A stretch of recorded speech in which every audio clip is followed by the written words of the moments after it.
ये परिवर्तन जो लाना है वो समाज में कानून के द्वारा, सरकार के द्वारा, उस दिशा में आप मत जाइए। आप अगर कुछ कर सकते हैं तो पहले अपने आप को परिवर्तित करने का प्रयास करेंगे। अगर आप सुधर गए तो अपने आप समाज सुधर जाएगा और राष्ट्र में परिवर्तन आ जाएगा। हर व्यक्ति एक इकाई है राष्ट्र का, एक सशक्त राज्य की नींव हर व्यक्ति है। तो हमें चरित्र परिवर्तन लाना है, अपने दृष्टिकोण में पहले परिवर्तन लाना है। और तब प्रभु ने कहा, अब देखिए, प्रभु तो किसी का दोष अपने पर लेने को तैयार नहीं। प्रभु ने कहा, मैं तो बिल्कुल नहीं महत्व देता सुग्रीव को, पर मैं क्या करूं। भक्तिमती शबरी के आश्रम में मैं जब गया और शबरी जी से मैंने पूछा, माते जनक सुता कै सुधी भामिनी, जानई कहू करिवर गामिनी। वो वृद्धा शबरी जिसके समक्ष प्रभु ने नवधा भक्ति का उपदेश देते हुए उसकी प्रशंसा कर रहे थे प्रभु, क्योंकि 9 माह जिनके, प्रभु ने तो नवधा भक्ति का उपदेश सुनाया, पर अगर 9 भक्ति में से एक भी भक्ति हमारे जीवन में है, प्रभु कहते हैं सोई अतिशय प्रिय भामिनी मोरे। और सकल प्रकार, प्रभु ने कहा ये सारों 9 प्रकार की भक्ति तुम में उपस्थित है। उनका शबरी जी से जब मैंने पूछा कि माता, मैं सीता जी की खोज में आया हुआ हूं, प्रभु तो नर लीला कर रहे, जहां भी जाते हैं मुनियों के समक्ष, संतों के समक्ष प्रभु जिज्ञासा व्यक्त करते हैं। तो जनक सुता के सुधी भामिनी, जाने कहू करिवर गामिनी। सीता जी की सुधी आपको प्राप्त है। और तब शबरी जी बड़े संकोच में पड़ गई, और संकोच में पड़ गई। उनका, प्रभु मैं जानती हूं कि आप सर्वज्ञ हैं, सब कुछ जानते हैं, पर आप मुझे बड़प्पन देना चाहते हैं। तो जब आप मुझी को पूछ रहे तो मैं आपसे निवेदन कर रही हूं कि पंपा सरही जाऊ रघुराई, ता होई है सुग्रीव मिताई।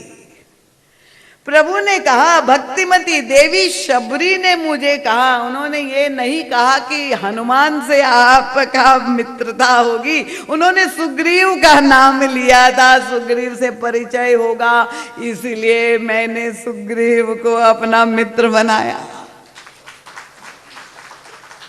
और परम पूज्य महर्षि जैसे मनीषी को एक नहीं अनेकानेक कारण स्फूर्त होते हैं। महर्षि ने कहा, भक्तिमती संत ने ही नहीं, देवी शबरी ने ही नहीं, पर मेरी प्रिया सीता जी कौन है, साक्षात पराभक्ति है। उनका सीता जी ने भी अपने वस्त्र और चिन्ह जिनको देने के लिए जिसको चुना वो सुग्रीव ही था। तो भक्ति देवी का भी यही संकेत था कि मुझे पाना है तो सुग्रीव के पास जाना होगा। तो प्रभु गुण दर्शन करते हैं और सुग्रीव जैसे दुर्बल व्यक्तित्व को भी अपना मित्र बनाते हैं। तो जो भगवान का स्वभाव है यही संत का स्वभाव है, तभी जाकर के राम राज्य होता है।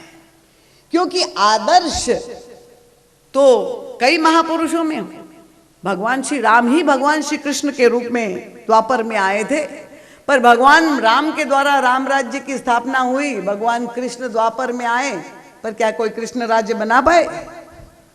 कृष्ण भक्त अगर यहाँ बैठे हैं तो बुरा ना माने। पहले मैं प्रणाम कर लूं, क्योंकि हम तो प्रभु की लीलाओं की केवल समीक्षा कर रहे हैं। क्योंकि अगर राम ईश्वर है तो वही राम कृष्ण के रूप में आए। महर्षि कहते इसके द्वारा, इन दोनों अवतारों के द्वारा प्रभु ने हमें संदेश और संकेत दिया है कि राम अकेले राम राज्य नहीं बना सकते। राम कब बना सकते हैं राम राज्य? जब उनके पास ऐसा संगठन हो, ऐसे समर्पित पात्र हो, जैसे भरत जी, लक्ष्मण जी, हनुमान जी जैसे पात्र हो, तभी जा करके राम राज्य होगा।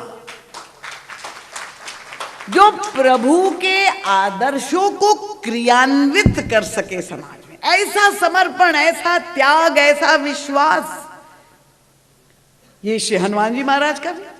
भगवान श्री कृष्ण इस दृष्टि से नितांत अकेले थे, क्योंकि भगवान कृष्ण को समझने वाला आज के युग में तो कथावाचक है ही नहीं, पर उस युग में भी कोई नहीं था, नितांत अकेले थे।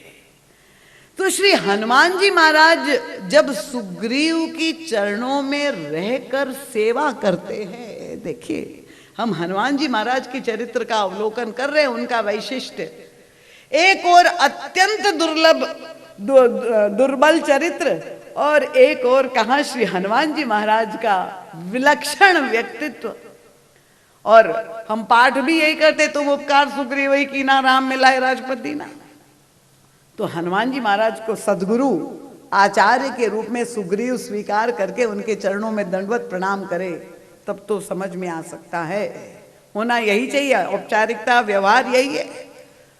पर धन्य है विद्वत्ता किसको कहते हैं? हम लोग तो देखते हैं थोड़ा बहुत ऊपर छला ज्ञान किसी को हो गया, अपने को पंडित समझ लिया, शास्त्री मान लिया, सबसे बड़ी हेठी उसको लगता है किसी को प्रणाम करने में। मैं कैसे किसी को प्रणाम करूं? बच्चे मैं देख रही हूं, अगर मैं किसी को प्रणाम कर दूंगा तो मैं छोटा नहीं हो जाऊंगा।